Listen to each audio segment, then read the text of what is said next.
આ વખતે 25 મેથી 4 જૂન વચ્ચે રોહિણી નક્ષત્રનો વરસાદ થવાની શક્યતા રહે છે અને લગભગ મે માસમાં 10મી મેથી 8મી જૂન વચ્ચે ગુજરાતમાં ભારે આંધીઓ આવવાની શક્યતા રહે છે. ઘણી આંધીઓ આવે તો વરસાદ ખેંચી લાવતો હોય છે એવું માનવામાં આવે છે. એટલે આ વખતે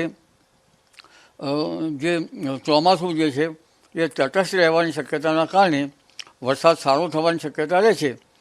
અલબત્ત ભિન્ન ભિન્ન ભાગોમાં વરસાદ વધતો ઓછો થવાની શક્યતા રહે છે.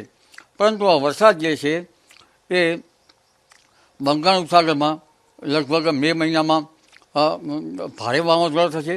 10મી મેથી વાવાઝોડા ભારે થશે.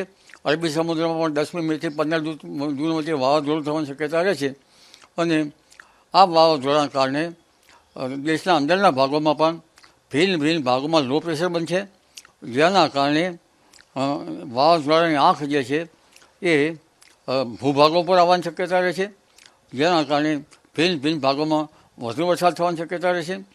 જો કે નિરંતર ચોમાસું જે વરસાદ મેઘથી આવવું જોઈએ તે આવશે નહીં, પરંતુ ભિન્ન ભિન્ન ભાગોમાં વરસાદમાં એકાએક વરસાદ ચડી આવે અને ચારે બાજુ વરસાદ થઈ જાય એવું રહેવાની શક્યતા રહે છે.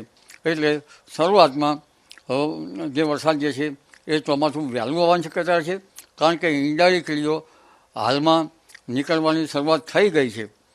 જ્યારે વળની વરવાઈઓ લગભગ વ્યાજથી સવા વ્યાજની વૈશાખ વચ્ચે થવાની શક્યતા રહે છે અને વૈશાખ મહિનામાં સવારે વાદળો આવે અને બપોરે અલપ થઈ જાય એવો મહિનો સવા મહિનો ચાલશે. ત્યારબાદ આકાશ જે છે એ ઉપર ગરભાઈ જશે અને ચોમાસાની શરૂઆત થતી જણાશે.